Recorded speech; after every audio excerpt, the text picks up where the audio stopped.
Fala galera, sejam bem-vindos de volta ao Lendo Livros para você. Hoje a gente vai continuar aqui nossa história de 1984 do George Orwell.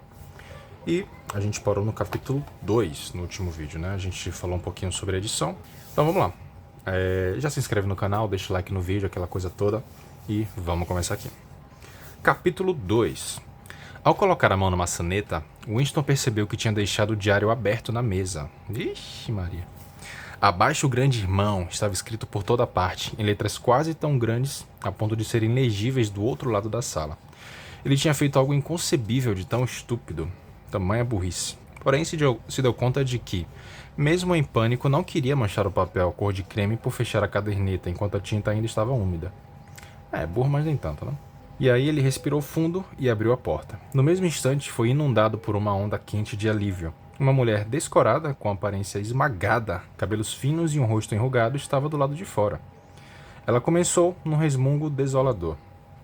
Ah, camarada, bem que achei ter escutado você entrar. Você poderia vir aqui nos dar uma olhada na nossa pia da cozinha? Ficou entupida e... dá um detalhe aqui para ilustração. Beleza? Essa era a senhora Parsons, esposa de um vizinho do mesmo andar. Senhora, entre aspas, é uma palavra um pouco desaprovada pelo partido. Era preciso chamar todos de camarada, mas, com algumas mulheres, às vezes se usava senhora instintivamente.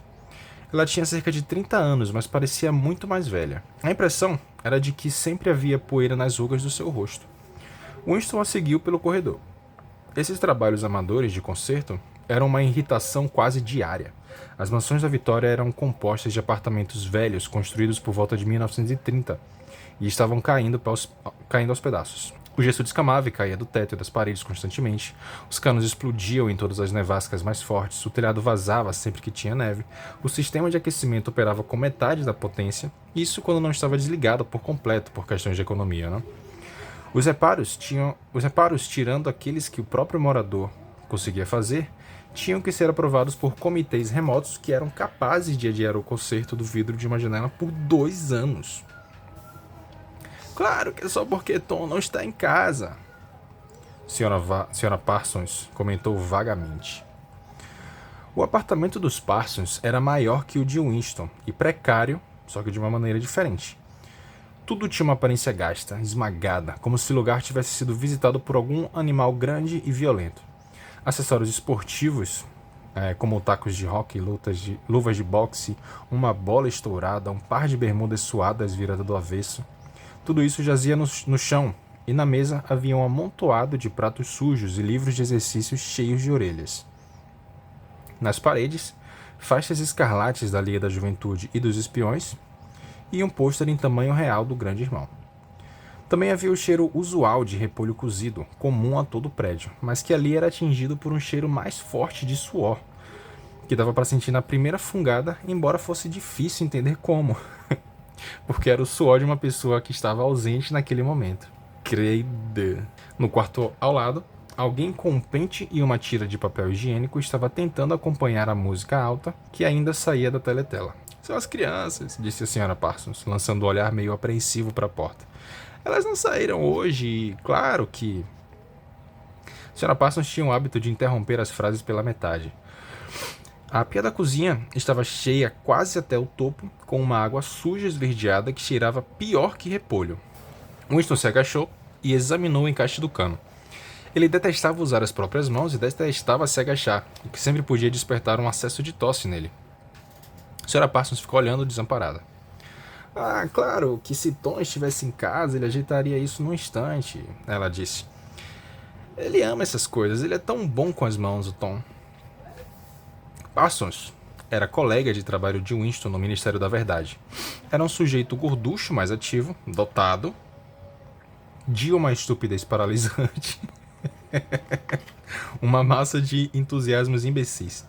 Era um daqueles burros de cargas devotos que não questionava nada, dos quais, mais do que a polícia do pensar, a própria estabilidade do partido dependia. Aos 35 anos, ele tinha sido expulso, contra sua vontade, da Liga da Juventude. 35 na Liga da Juventude. 35 ainda tá jovem, vou parar, viu? E antes de formar-se nela, ele conseguiu ficar 1 ano a mais do que o permitido nos Espiões. No Ministério, tinha um cargo subordinado que não exigia inteligência, mas por outro lado ele era um líder do comitê do esporte e de todos os comitês engajados na organização de passeios comunitários, manifestações espontâneas, campanhas para economizar e atividades voluntárias em geral. Ele informava aos outros com um orgulho silencioso, entre baforadas do seu cachimbo, que apareceu no centro comunitário todas as noites pelos últimos 4 anos. Um cheiro atordoante de suor, uma espécie de testemunho inconsciente do quanto a sua vida era cansativa. Acompanhava-o aonde quer que fosse. E também permanecia depois dele ir embora. "Você tem uma chave inglesa?" perguntou Winston, mexendo na porca da articulação do cano. "Uma chave inglesa?" disse a Sra. Parsons, tornando-se invertebrada de imediato. "Não sei, não tenho certeza. Talvez as crianças..." Escoltou-se um pisotear de botas e outro golpe no pente quando as crianças entraram com tudo na sala. A Sra. Parsons trouxe a chave inglesa. Winston deixou a água correr e, com nojo, removeu a maçaroca de cabelo humano que tinha bloqueado o cano. Limpou os dedos o melhor que pôde na água fria da torneira e voltou para o outro cômodo. "Mãos ao alto!" gritou uma voz selvagem. Um menino de 9 anos, bonito, que parecia durão, tinha surgido de trás da mesa e o ameaçava com uma pistola automática de brinquedo, enquanto sua irmãzinha, cerca de 2 anos mais nova, fazia o mesmo gesto com um pedaço de madeira. Ambos estavam vestidos de bermuda azul, camisa cinza e lenço vermelho, que representavam o uniforme dos espiões. Winston levantou as mãos acima da cabeça, sentindo-se desconfortável, pois o jeito do garoto era tão perverso que aquilo não parecia uma brincadeira. "Você é um traidor!" gritou o menino. "Um criminoso do pensamento, um espião da Eurásia. Vou atirar em você, vou vaporizar você, vou mandar você para as minas de sal." E de repente, os dois pulavam ao redor dele, gritando traidor e criminoso do pensamento. E a garotinha imitava o irmão em todos os movimentos. Era algo levemente assustador, o modo como os pulinhos de filhotes de tigres que logo se tornarão capazes de comer um homem. Havia uma espécie de ferocidade calculada nos olhos do menino, um desejo bastante evidente de socar ou chutar o Winston, e uma consciência, que o menino tinha, de ter quase o tamanho necessário para fazer isso. Ainda bem que a arma em suas mãos não era de verdade, Winston pensou. Os olhos da Sra. Parsons borboletearam nervosos de Winston para as crianças e de volta para Winston. Na luz mais forte da sala de estar, ele pôde notar, interessado, que havia de fato poeira nas rugas do rosto dela. Eles ficam tão agitados, ela disse. Estão decepcionados porque não podem ver o enforcamento. É isso. Estou ocupada demais para levá-los e Tom não voltará do trabalho a tempo. Por que a gente não pode ir lá ver o enforcamento? Bradou o garoto com sua voz potente. Quero ver o enforcamento, quero ver o enforcamento. Cantarolou a garotinha, ainda saltitando ao redor. Alguns prisioneiros eurasianos, condenados por crimes de guerra, seriam enforcados no parque naquela noite, Winston se lembrou. Isso acontecia cerca de uma vez por mês e era um espetáculo popular. As crianças sempre imploravam para que as levassem. Ele despediu-se da Sra. Parsons e encaminhou-se para a porta, mas não tinha dado nem 6 passos pelo corredor quando algo atingiu a sua nuca, provocando uma dor agonizante. Era como se tivessem fincado nele um fio em brasa. Ele se virou a tempo de ver a Sra. Parsons arrastando de volta o filho para o batente da porta, enquanto o garoto guardava um estilingue no bolso. Goldstein! Gritou o garoto, enquanto a porta fechava diante dele. Mas o que mais impressionou Winston foi o olhar de pavor e de desamparo no rosto acinzentado da mulher. De volta ao seu apartamento, ele passou rapidamente pela teletela e sentou-se mais uma vez à mesa, ainda massageando a nuca. A música da teletela havia parado. Em vez dela, uma voz militar lia em voz alta, com uma espécie de satisfação brutal, uma descrição dos armamentos da nova fortaleza flutuante que tinha ancorado entre a Islândia e as Ilhas Faroé. Deixa eu mostrar aqui onde é que fica essas Ilhas Faroé. Então tá aqui, ó. Aqui são as Ilhas Faroé, que ficam entre a Islândia. Então o navio ele tá mais ou menos aqui nessa região, né? E a Islândia, por sua vez, fica ali bem no norte do planeta, né? Ok. Beleza. Vamos lá. Winston começou a pensar que aquela pobre mulher deve viver uma vida de terror ao lado daquelas crianças. Mais 1 ou 2 anos e eles passariam a vigiá-la, dia e noite, em busca de sinais de algo não ortodoxo. Quase todas as crianças hoje em dia eram terríveis. O pior era que, por meio de organizações como os espiões, elas tornavam-se sistematicamente pequenos selvagens ingovernáveis. E, no entanto, isso não gerava nelas nenhuma tendência a se rebelar contra a disciplina do partido. Pelo contrário, adoravam o partido e tudo o que estava ligado a ele. As músicas, as procissões, as faixas, as trilhas, os treinamentos com rifles de mentira, os gritos de slogans, a idolatria ao grande irmão. Tudo era uma espécie de jogo glorioso para eles.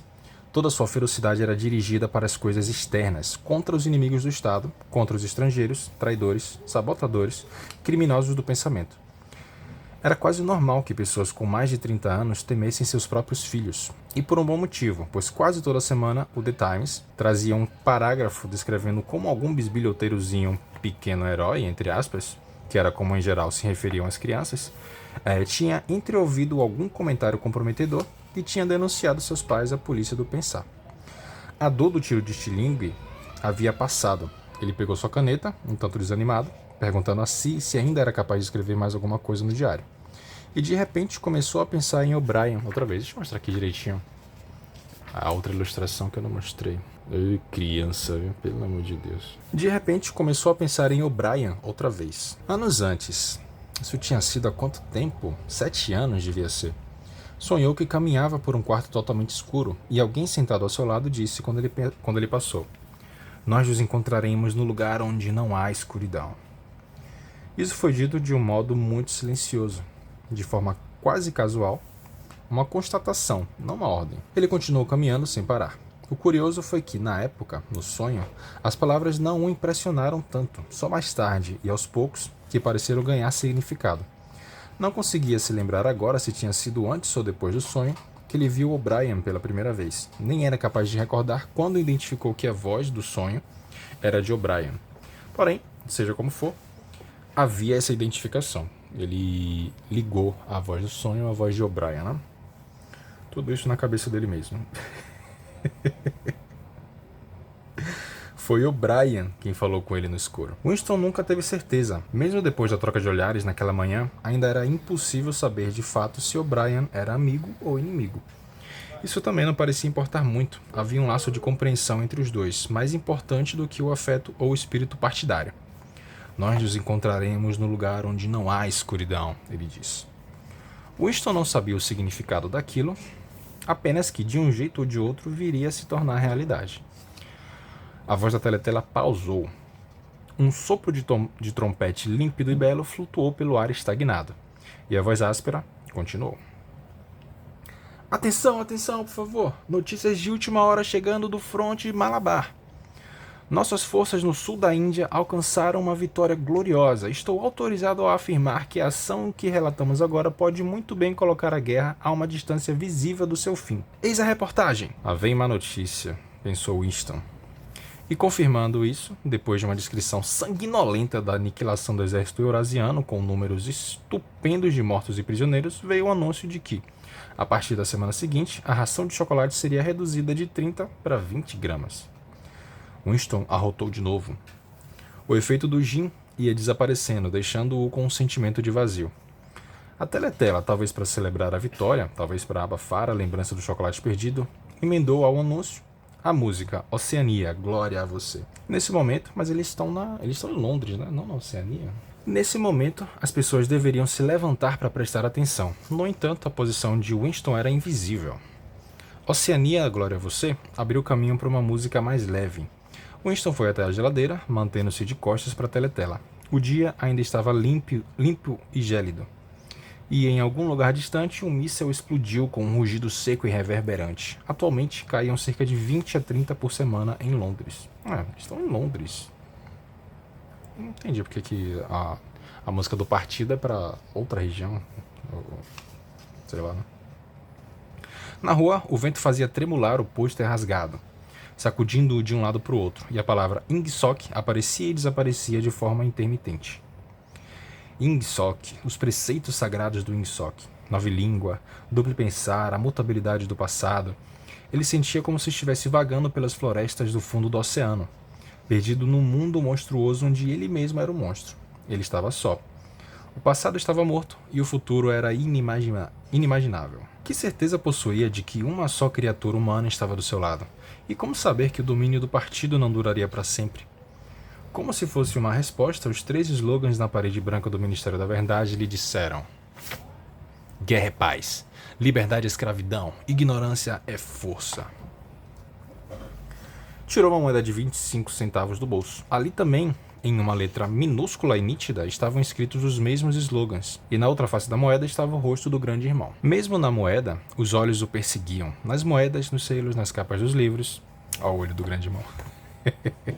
Nos livros, nas faixas, nos pôsteres, nos maços de cigarro, em todo lugar. Sempre os olhos o vigiavam e a voz o envolvia. Dormindo ou desperto, trabalhando ou comendo, dentro ou fora de casa, no banho ou na cama. Não havia escapatória.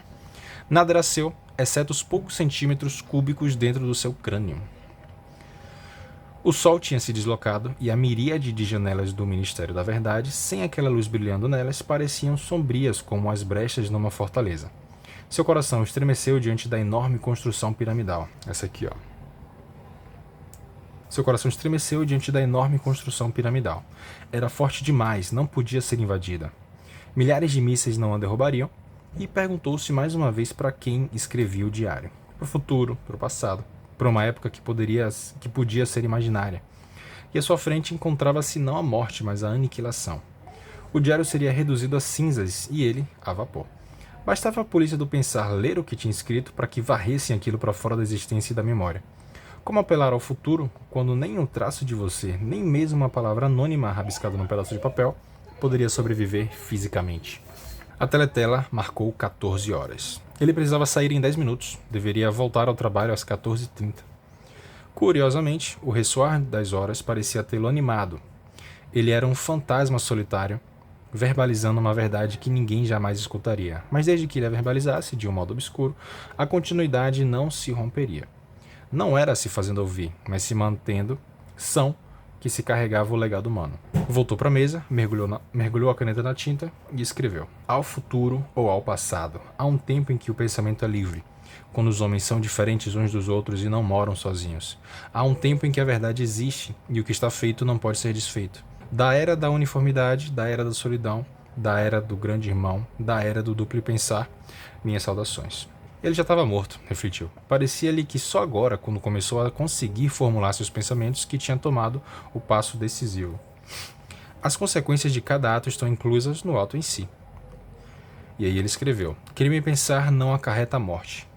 A morte é o crime pensar. Agora que se reconhecia um homem morto, prazer homem morto, tornou-se importante permanecer vivo o máximo possível. 2 dedos de sua mão direita estavam sujos de tinta. Era exatamente o tipo de detalhe que poderia denunciá-lo. Algum fanático bisbilhoteiro do ministério, provavelmente uma mulher, provavelmente alguém como a mocinha de cabelo castanho claro ou a de cabelo escuro do departamento de ficção, poderia imaginar por que ele andava escrevendo durante o intervalo do almoço. Por que ele tinha usado uma caneta antiga? O que ele vinha escrevendo? E então mencionar o assunto no lugar adequado. Ele foi ao banheiro e cuidadosamente esfregou a tinta com um sabão marrom escuro e áspero, que raspava na sua pele como uma lixa e que, portanto, era muito adequado para esse propósito. E aí ele guardou o diário na gaveta. Era um tanto inútil pensar em escondê-lo, mas o mínimo que podia fazer era ter certeza se a sua existência tinha sido descoberta. Um fio de cabelo disposto sobre a margem da página seria óbvio demais. E aí, com a ponta do cabelo, ele pegou um grão reconhecível de poeira branca e depositou no canto da capa, de onde cairia caso mexessem no livro. Um detalhe aqui para as ilustrações. E aí, beleza. Capítulo 3. Winston sonhava com sua mãe. Ele devia ter 10 ou 11 anos, pensou, quando sua mãe desapareceu. Ela era alta, escultural, um tanto silenciosa, de movimentos lentos, com um magnífico cabelo claro. Ele recordava mais vagamente de seu pai como alguém magro e de cabelos escuros, que sempre vestia roupas escuras elegantes. Winston lembrava-se em especial das solas muito finas dos sapatos do seu pai, e usava óculos. Os dois devem, com certeza, ter sido engolidos em um dos primeiros grandes purgos dos anos 1950. Nesse momento, sua mãe estava sentada em algum lugar, muito abaixo dele, com sua jovem irmã nos braços. Ele não se lembrava de nada da irmã, exceto dela como um bebê pequeno e frágil. Sempre em silêncio, com olhos grandes e observadores. Ambas olhavam para o alto para vê-lo. Estavam em algum lugar subterrâneo, o fundo de um poço, por exemplo, ou uma cova muito profunda, mas era um local que, já muito abaixo dele, continuava descendo ainda mais. Estavam no salão de um navio que naufragava, olhando olhando para cima, para ele, através da água que escurecia. Havia um ar estagnado no salão. Elas podiam vê-lo e ele podia ver elas. Mas enquanto isso, afundavam nas águas verdes que em breve as esconderia para sempre. Ele estava fora, na luz e ao ar livre, enquanto elas eram sugadas em direção à morte. E estavam lá embaixo porque ele estava aqui em cima. Ele sabia disso e elas sabiam disso. E ele podia ver o conhecimento desse fato no rosto delas.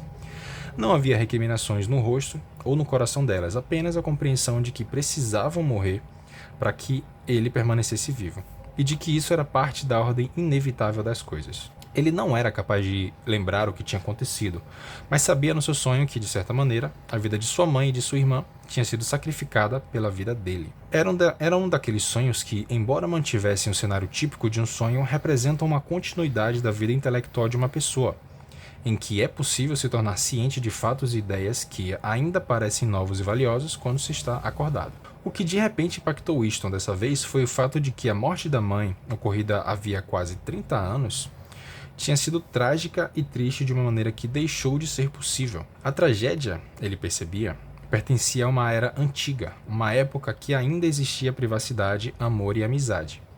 E quando os membros de uma família ficavam um ao lado do outro sem precisar saber o motivo. A lembrança da mãe fustigava seu coração porque ela morreu amando-o, enquanto ele era jovem e egoísta demais para amá-la de volta. E porque, de alguma maneira que ele não lembrava, ela tinha se sacrificado a um conceito de lealdade que era privado e inalterável. Tais coisas, ele via, não podiam acontecer hoje em dia. Hoje havia medo, ódio e dor. Mas não a dignidade da emoção, nenhum sofrimento profundo ou complexo. Parecia enxergar tudo isso nos grandes olhos da mãe e da irmã, olhando para ele de baixo através da água verde, centenas de braças de profundidade, e ainda afundando. De repente, ele estava de pé num gramado baixo e fofo numa tarde de verão em que os raios enviesados do sol douravam o chão. O cenário que contemplava aparecia com tanta frequência nos seus sonhos que ele nunca teve certeza absoluta se já o viu no mundo real. Nos seus devaneios, chamava aquilo de terra dourada. Era um pasto velho, carcomido por coelhos, com uma trilha que o atravessava e buracos de toupeira aqui e ali. Na cerca viva, maltratada no lado oposto do campo, os galhos dos olmos sacudiam suavemente na brisa. Suas folhas se agitavam somente em massas densas como o cabelo de uma mulher. O que é um olmo? O que é um homem? Gosto de fazer essas pesquisas de vez em quando para trazer um pouquinho mais de contexto para o vídeo e para mim mesmo também. Não sei o que é um olmo. Olmo é uma árvore de 20 a 36 metros de altura, com flores que desabrocham no final do inverno e frutos ovoides, nativos do leste da América do Norte e muito cultivada como ornamental, então não deve ser essa não. A outra, que é de 20 metros, é nativa da Europa Central e Oeste da Ásia e cultivada em coleções botânicas, de folhas muito assimétricas, por vezes com apenas um dos lados e inflorescência. Olha aí, ó. Então, se ele está vendo um olmo, ele é da Europa Central, ele não é de Londres. Londres fica aqui na esquerda, né? Olha só, Londres, aqui, no Reino Unido. E a Europa Central, bom, Europa Central, né? É daqui do meio. A nativa da Europa Central e Oeste da Ásia. Beleza, muito bem, muito bom. Por quê? O que isso significa? Se isso aqui for uma lembrança dele, ele deve estar num navio, fugindo desse lugar e chegando em Londres, né, em direção a Londres, onde ele cresceu, né. Na cerca viva, maltratada no lado oposto do campo, os galhos dos olmos sacudiam suavemente na brisa. Suas folhas se agitavam somente em massas densas como o cabelo de uma mulher. Em algum lugar perto dali, mas fora do campo de visão, havia um córrego lento e límpido onde nadavam peixinhos nas piscinas sob os salgueiros. A garota de cabelo escuro, salgueiro é outro tipo de árvore, tá? Isso aí eu já sei. A garota de cabelo escuro atravessava o campo em direção a eles. Garota de cabelo escuro, a outra menina, né, que é da Liga da Juventude, também tem cabelo escuro, né? Será que dá pra gente fazer essa conexão aí? A mocinha de cabelo castanho claro, não. A de cabelo escuro que é do departamento de ficção. A de cabelo castanho claro é a que é da Liga dos Espiões, né? Alguma coisa assim. A garota de cabelo escuro atravessava o campo em direção a eles. Com o que aparentou ser apenas um gesto, ela arrancou suas roupas e as jogou para o lado com desdém. Seu corpo era branco e macio, mas não despertava nenhum desejo nele. Na verdade, ele mal olhava para ela. O que o impressionou foi o gesto com que ela jogou as roupas para longe. Com sua graça e despreocupação, ela parecia aniquilar toda uma cultura, um sistema de pensamento, como se o grande irmão, o partido e a polícia do pensar pudessem ser varridos para o nada com um movimento singelo e esplêndido do braço. Esse gesto também pertencia a uma era antiga. Winston acordou com as palavras Shakespeare nos lábios. A teletela emitia um apito de perfurar os ouvidos que continuou na mesma nota por 30 segundos. Eram 7h15, hora de despertar dos funcionários de escritório. Winston arrastou seu corpo para fora da cama, nu, pois um membro do partido externo só recebia 3.000 cupons de roupa anualmente e um conjunto de pijama sairia R$600. 600 cupons, né? Que é caro, caramba, meu Deus. Pegou uma camisa suja e um par de shorts que estavam sobre uma cadeira. Os exercícios físicos começariam em 3 minutos. Logo, se curvou por causa de um acesso de tosse violento que quase sempre o afligia assim que ele acordava. Esvaziava tanto seus pulmões que ele só conseguia voltar a respirar ao se deitar de costas e inspirar profundamente várias vezes. Suas veias tinham saltado com o esforço da tosse e a úlcera varicosa começou a coçar. Grupo de 30-40! Latiu uma voz feminina penetrante. Grupo de 30-40, nos seus lugares, por favor, 30-40. Winston saltou para frente da teletela, onde já tinha aparecido a imagem de uma mulher jovem, magricela, mas musculosa, que vestia uma túnica e tênis de academia. Dobrem e estendam os braços, ela comandou. Sigam meu ritmo. 1, 2, 3, 4. 1, 2, 3, 4. Vamos, camaradas, quero ver esforço. 1, 2, 3, 4. 1, 2, 3, 4. A dor do acesso de tosse não tinha expulsado por completo da mente de Winston a impressão que o sonho deixou nele, e os movimentos rítmicos do exercício, de certa forma, recuperaram aquilo. Enquanto jogava os braços para frente e para trás, mecanicamente exibindo a expressão de diversão sofrida que era considerada adequada para os exercícios físicos, ele lutava para conseguir lembrar-se do período obscuro de sua infância. Era algo extraordinário de tão difícil. Depois do fim da década de 1950, tudo tinha desaparecido. Quando não era possível consultar registros externos, até os contornos de sua própria vida perdiam a nitidez. As pessoas se lembravam de grandes acontecimentos que talvez não tivessem acontecido, detalhes de incidentes mesmo sem serem capazes de rememorar a atmosfera deles, e havia grandes períodos em branco em que não se conseguia encaixar nada. Tudo era diferente, até os nomes dos países e suas formas do mapa eram diferentes. O Campo Aéreo 1, por exemplo, não tinha esse nome naqueles dias, era chamado de Inglaterra ou de Grã-Bretanha, embora ele tivesse quase certeza de que Londres sempre teve esse nome. Winston não conseguia se lembrar com certeza de uma época em que seu país não estivesse em guerra, mas era evidente que houve um intervalo bastante longo de paz durante sua infância, pois uma de suas primeiras memórias era de um ataque aéreo que pareceu surpreender a todos. Talvez tenha sido quando a bomba atômica caiu em Colchester.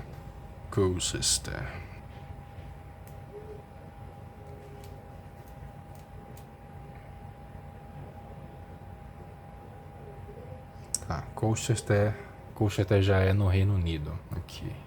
Beleza, então essa lembrança dele aí já é depois da possível migração. Não se lembrava do ataque em si, mas se recordava da mão do seu pai agarrando a dele enquanto corriam, descendo e descendo para algum lugar nas profundezas da terra, descendo em círculos e mais círculos por uma escada espiral que rangia sob seus pés e que, no fim, deixou suas pernas cansadas a ponto de ele começar a gemer e precisarem parar para descansar.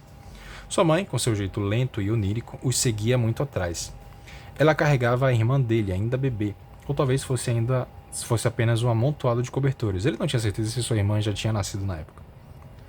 Finalmente chegaram a um lugar barulhento e lotado, que ele percebeu ser uma estação de metrô. Havia pessoas sentadas por toda a laje do piso, e outras pessoas juntas e muito apertadas sentadas em beliches metálicos, uma em cima da outra.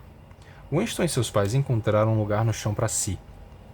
E perto deles, um casal de idosos estava sentado lado a lado num beliche. O velho trajava um terno preto decente e uma boina preta colocada bem para trás no seu cabelo branquíssimo. Seu rosto estava escarlate e seus olhos eram azuis e cheios de água. E ele fedia a gin. Parecia sair pelos poros de sua pele em vez de suor, e podia-se imaginar que as lágrimas que brotavam nos seus olhos eram gin puro. Porém, apesar de estar um pouco bêbado, o homem também sofreu uma dor que era genuína e insuportável. De sua maneira infantil, Winston compreendeu que algo terrível, algo imperdoável e irremediável tinha acabado de acontecer. Ele também achou que sabia o que era. Alguém que o velho amava, uma netinha talvez, tinha sido morto. De poucos em poucos minutos, o velho repetia: a gente não devia ter confiado neles. Eu falei, mãe, não falei? Isso que dá confiar neles. Falei esse tempo todo. A gente não devia ter confiado nesses imbecis. Mas em quais imbecis não deveriam ter confiado, isso Winston não conseguia se lembrar agora. Desde mais ou menos aquela época, a guerra tornou-se literalmente contínua, embora, para ser específico, não tenha sido sempre a mesma guerra. Por vários meses durante a infância dele, houve lutas confusas nas próprias ruas de Londres e ele se lembrava de algumas vividamente. Mas rastrear a história de todo esse período, dizer quem lutava com quem em cada momento, isso teria sido completamente impossível, já que não há registros, escritos ou falados, mencionando qualquer alinhamento além do existente. No momento atual, por exemplo, em 1984, se é que era 1984, a Oceania estava em guerra com a Eurásia e em aliança com a Lestásia. Nunca se admitia em público ou em particular que os três poderes em algum momento estiveram agrupados de maneira diferente. Na verdade, como Winston bem sabia, apenas 4 anos atrás a Oceania estava em guerra com a Lestásia e era aliada da Eurásia. Mas isso era apenas uma parte do conhecimento furtivo que ele por acaso possuía, pois sua memória não estava sob suficiente controle. Oficialmente, a mudança de parceiros nunca ocorreu. A Oceania estava em guerra com a Eurásia e, portanto, a Oceania sempre esteve em guerra com a Eurásia. O inimigo do momento sempre representava o mal absoluto, então qualquer acordo passado ou futuro era impossível. O mais assustador, ele refletiu pela milésima vez enquanto forçava seus ombros dolorosamente para trás, com as mãos nos quadrilhos rodopiavam o corpo para cima a partir da cintura, um exercício que se supõe a ser bom para os músculos das costas. Aqui interessante as ilustrações dos exércitos inimigos. É a Apple, né, obviamente. E aqui embaixo a gente tem um outro exército da Microsoft. O mais assustador é que tudo poderia muito bem ser verdade. Se o partido era capaz de enfiar a mão no passado e afirmar que isso ou aquilo de tal evento nunca tinha acontecido com certeza, isso era mais aterrorizante do que a simples tortura ou a morte. O partido dizia que a Oceania nunca foi aliada da Eurásia. Ele, Winston Smith, sabia que a Oceania esteve numa aliança com a Eurásia havia pouco tempo, uns 4 anos atrás. No entanto, onde estava esse conhecimento? Só na sua própria consciência, que de qualquer modo logo seria aniquilada. E se todos os outros aceitassem a mentira que o partido impunha, se todos os registros contassem a mesma coisa, então a mentira entrava para a história e se tornava verdade. Quem controla o passado, dizia o slogan do partido, controla o futuro. Quem controla o presente, controla o passado. E, no entanto, o passado, apesar de sua natureza alterável, nunca tinha sido alterado. O que era verdade agora, era verdade desde sempre e para sempre, simples assim. Tudo o que se precisava era de uma série sem fim de vitórias sobre a própria memória. Chamavam isso de controle da realidade, e em nova língua se chamava duplo pensar. Relaxar! Latiu a instrutora, um pouco mais simpática. Winston deixou os braços caírem ao lado do corpo e aos poucos recuperou o ar nos pulmões. Sua mente deslizou para o mundo labiríntico do duplo pensar. Saber e não saber. Estar consciente da verdade completa enquanto contava mentiras cuidadosamente construídas. Cultivar ao mesmo tempo 2 opiniões que invalidavam uma a outra, sabendo que eram contraditórias e mesmo assim acreditando em ambas. Usar a lógica contra a lógica, repudiar a moral enquanto afirmava ser dono dela, crer que a democracia era impossível, que o partido era o guardião da democracia, esquecer seja lá o que fosse necessário esquecer, e então recuperar a memória daquilo quando fosse preciso, e logo esquecer de novo. E acima de tudo, aplicar o mesmo processo em si mesma. Essa era a sutileza final. Conscientemente induzir a inconsciência, e então, mais uma vez, tornar-se inconsciente do ato de hipnose que se tinha acabado de realizar. Até a compreensão da palavra duplo pensar envolvia o ato de duplo pensar. Cara, isso aqui é de uma genialidade absurda. Que assim, como que funciona esse ato do duplo pensar? Deixa eu ilustrar de uma outra forma. Se A é verdade, B então é mentira. Porém, se B passa a ser... Se é interessante para mim que B passe a ser verdade e A seja mentira, então todo mundo vai pensar isso. A gente vai trocar os materiais, vamos trocar documentos, vamos reescrever tudo que tem de registro sobre isso, para que mostre que B sempre foi verdade e A sempre foi mentira.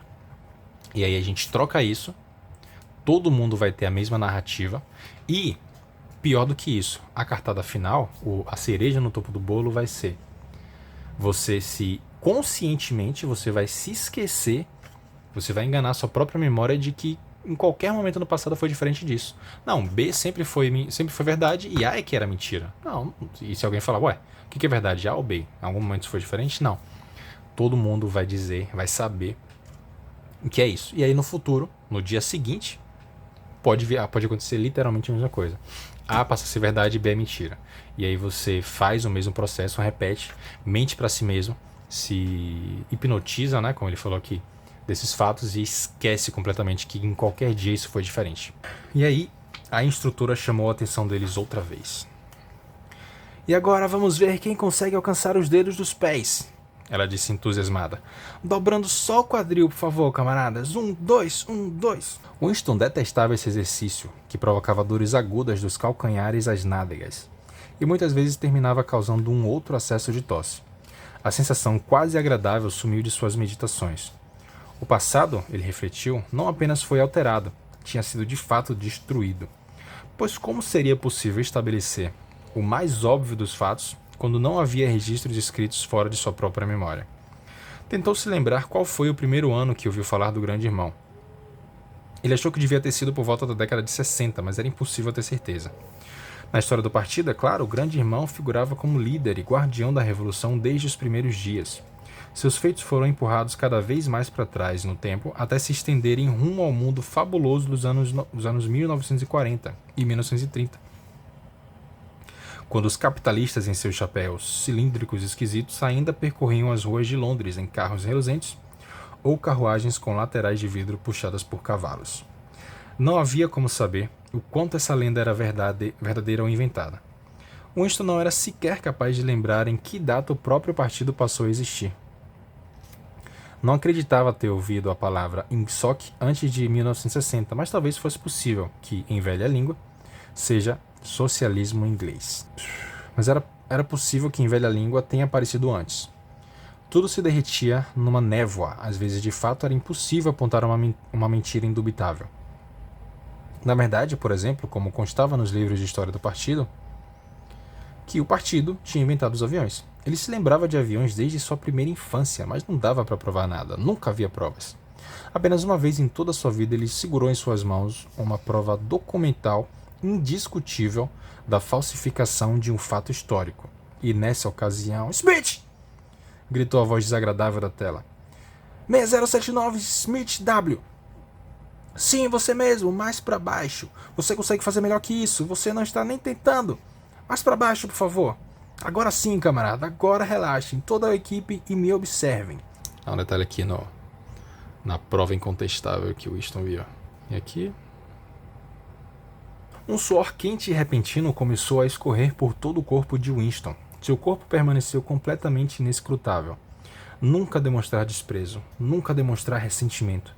Um simples piscar de olhos poderia denunciá-lo.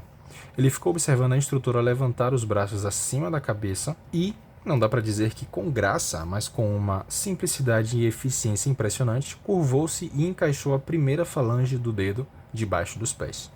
Olhem só, camaradas, é assim que quero ver vocês fazerem. Olhem de novo para mim. Estou com 39 anos e já tive 4 filhos. Agora observem. E ela se curvou mais uma vez. Meus joelhos estão retos, todos conseguem se quiserem. Ela acrescentou enquanto subia e se ajeitava. Qualquer pessoa com menos de 45 é perfeitamente capaz de tocar os dedos dos pés. Nem todos temos o privilégio de lutar na linha de frente, mas pelo menos podemos nos manter saudáveis.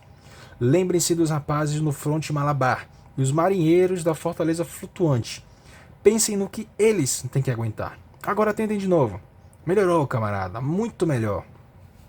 Ela acrescentou encorajadora, enquanto Winston, com um impulso violento, conseguiu tocar os dedos do pé sem curvar o joelho, pela primeira vez em muitos anos. Muito bem, legal. Bom, mas então, para o vídeo de hoje é isso, lemos aí 2 capítulos, vamos tentar manter essa média aí, dependendo do tamanho do vídeo, né? Bom, mas se você chegou até aqui, deixa aquele like no vídeo, se inscreve no canal para não perder os próximos lançamentos e um grande abraço, até a próxima.